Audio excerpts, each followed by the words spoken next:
انداز دیکھیے، ارشاد فرمایا والعصر، رب فرماتا ہے مجھے زمانے کی قسم ہو۔ اللہ کو بھی قسم اٹھانے کی ضرورت ہے، مالک کریم کو بھی کیا حاجت ہے کہ وہ قسم اٹھائے، لیکن تاکید کر کے بات ذہن میں اتارنے کے لیے۔ انسان کا مزاج ہوتا ہے نا، جس بات پہ قسم اٹھائی جائے اس کو انسان سمجھتا ہے زیادہ پکی ہے، تو طبع انسانی کے مطابق بات کی، فرمایا والعصر، زمانے کی قسم ہو۔ انسان کو پیدا کرنے والا رب قسم اٹھا کے انسان کی ایک بات کرتا ہے، والعصر، مجھے قسم ہو زمانے کی، ان الانسان لفی خسر، انسان کو پیدا کرنے والا رب فرماتا ہے بے شک انسان خسارے میں، گھاٹے میں، نقصان میں۔ لوگ اس کو کہہ رہے ہیں بڑا سیٹ ہے، لوگ کہہ رہے ہیں بڑا کامیاب ہے، یہ بھی کہہ رہا ہے اللہ کا بڑا شکر ہے،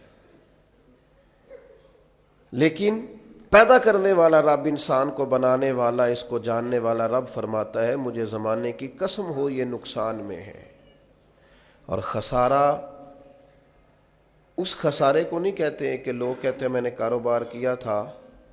تو نفع نہیں ہوا، نقصان ہوا۔ خسارہ اس خسارے کو کہتے ہیں جو اصل مال بھی ضائع ہو جائے، راس المال بھی ضائع ہو جائے تو کہتے ہیں خسارہ ہوا ہے، یعنی اس کے پاس جو تھا اس میں بھی یہ خسارے میں، کہ یا اللہ سارے خسارے میں ہے؟ فرمایا نہیں، الا الذین آمنوا، جن میں 4 صفتیں پائی جائیں وہ نہیں خسارے میں۔ ان میں پہلی صفت یہ ہے کہ الا الذین آمنوا، بے شک وہ لوگ جو ایمان لائے، مگر وہ لوگ جو ایمان لے آئے، جن کا ایمان مضبوط ہو، جن کا عقیدہ ہو کہ اللہ ہمارا رب ہے، وہی پیدا کرنے والا ہے، وہی رزق دینے والا ہے، اسی کی تقدیر کا غلبہ ہے، رب کریم ذرے ذرے کو جانتا ہے، اللہ تعالیٰ نے جس حال میں رکھا ہے یہی حال میرے لیے بہتر ہے۔ انسان محنت پوری کرے، نتیجہ اپنے رب پہ چھوڑ دے، اسباب سارے جمع کرے، بھروسہ اپنے اللہ تعالیٰ پہ کرے، عقائد کے لحاظ سے پختہ ہو، اور پھر اس کا عقیدہ ہو کہ بعد از خدا بزرگ تو ہی قصہ مختصر، کائنات میں سب سے عرفہ والا، عظمتوں والے، شانوں والے، بلندیوں والے، رفتوں والے، کائنات کے امام، نبیوں کے امام، رسولوں کے امام، فرشتوں کے امام، محبوب مطلق اگر کوئی ہے تو جناب محمد الرسول اللہ ہے صلی اللہ تعالی علیہ وسلم۔ سب سے اولا ہو اعلیٰ ہمارا نبی، سب سے بالا ہو اعلیٰ ہمارا نبی، اپنے مولا کا پیارا ہمارا نبی، اور دونوں عالم کا دھولا ہمارا نبی۔ نظریاتی پختگی حاصل ہو، عقائد پختہ ہو، ایمان میں عقائد پوری طرح داخل ہے، عقائد اہل سنت کا پابند ہو بندہ۔ پھر ایک اور بنیادی عقیدہ ہے، اسی ضمن میں سارے عقائد آ جاتے ہیں، فرشتوں پر بھی ایمان ہو، اللہ کے تمام انبیاء پر ایمان ہو، اچھی بری تقدیر پر ایمان ہو، لیکن ایک بنیادی عقیدہ جس کو عقیدہ آخرت کہا جاتا ہے، اس پر انسان کا ایمان ہونا بڑا ہی ضروری ہے۔ اگر آخرت پر ایمان کمزور ہو جائے تو دنیا میں جتنے بھی عمل ہم کرتے ہیں یہ سارے کمزور ہو جائیں۔ یہ جو لوگ ڈپریشن میں، ٹینشن میں، انزائٹی میں چلے جاتے ہیں اور ایک بات بار بار کرتے ہیں کہ میرے ہی ساتھ ایسا کیوں ہوتا ہے، آخر بڑی ہی کوشش کے بعد میں ہی ناکام کیوں رہ گیا، تو انہیں بتایا جائے گا کہ کامیابی پتہ کیا ہے؟ لا یستوی اصحاب النار و اصحاب الجنہ، اصحاب الجنت هم الفائزون، جنتی اور جہنمی برابر نہیں ہیں، کامیاب وہ ہیں جنہیں اللہ تعالیٰ نے اصحاب جنت بنایا ہے۔ جو جنتی ہیں وہ کامیاب ہیں،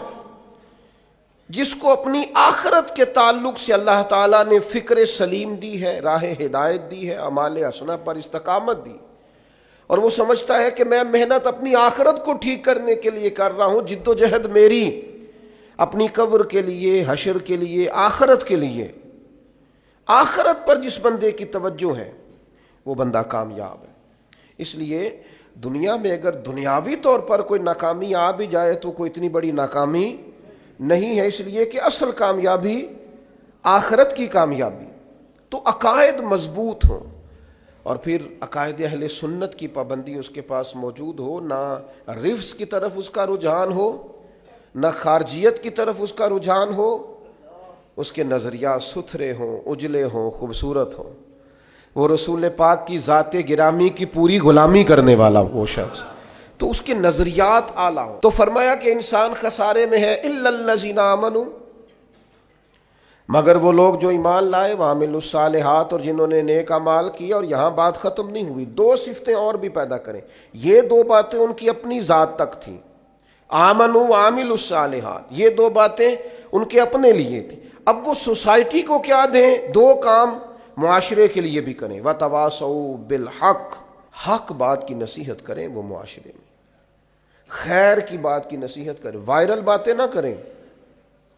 کہ آج کل یہ موضوع چل رہا ہے تو ذرا میں اس پر بولوں گا تو کچھ ویوز میرے بھی بڑھ جائیں گے، وائرل باتیں نہیں کریں وہ، وتواصوا بالحق، وہ حق بات کی نصیحت کریں، کلمہ حق کہیں اور حکمت کے ساتھ کہیں، ادعو الی سبیل ربک بالحکمہ، دانائی کے ساتھ کہیں، لوگوں کو سمجھانے کی نیت سے کہیں، کلمہ حق ان کی زبان پر آئے۔ اور میرے نبی پاک علیہ السلام نے فرمایا سب سے افضل جہاد ظالم بادشاہ کے سامنے کلمہ حق کہنا ہے۔ آپ حق کے ساتھ کھڑے ہوں، پھر آپ لوگوں کو امر بالمعروف کریں، پھر نہی عن المنکر کہیں، اور وہ بھی بندہ دیکھ کے نہیں۔ اگر امیر آدمی غلطی کر رہا ہے تو پھر آپ خاموش ہیں، اور کسی غریب کو کرتے دیکھ لیا ہے تو آپ نے دینی حکمت کو بھی پیش نظر نہیں رکھا اور اسے رسوائی کر دیا ہے، آپ نے اسے سخت ترین تکلیف سے گزار دیا ہے۔ حق بات کی نصیحت کریں، اور جو لوگ حق بات کہتے ہیں نا ان پر تکلیف بھی آتی ہے، تکلیف آتی ہی ہمیشہ حق کہنے والوں پر۔ تو چونکہ میدان لگایا ہے، اب حق میں نکلے ہو، اب تم نے سفر شروع کیا ہے تو بھائی پیروں پہ چھالے تو پڑیں گے، سفر کرو گے تو تھکاوٹ تو ہوگی، کوئی رستہ طے کرو گے تو گرد تو پڑے گی، اگر کسی سمت تیز دوڑو گے تو مخالف سمت سے ہوا تو تیز آئے گی۔ اب وہاں گھبرانا نہیں، کمزور نہیں پڑنا، تھکی باتیں نہیں کرنی۔ اب ایسا نہ ہو کہ تم نے معذرت خواہانہ رویہ اختیار کیا، وتواصوا بالحق وتواصوا بالصبر، وہ حق بات کی وصیت کرتے ہیں اور ایک دوسرے کو صبر کی تلقین کرتے ہیں۔ چار صفات پیدا کریں تو خسارے سے بچ سکتے ہیں۔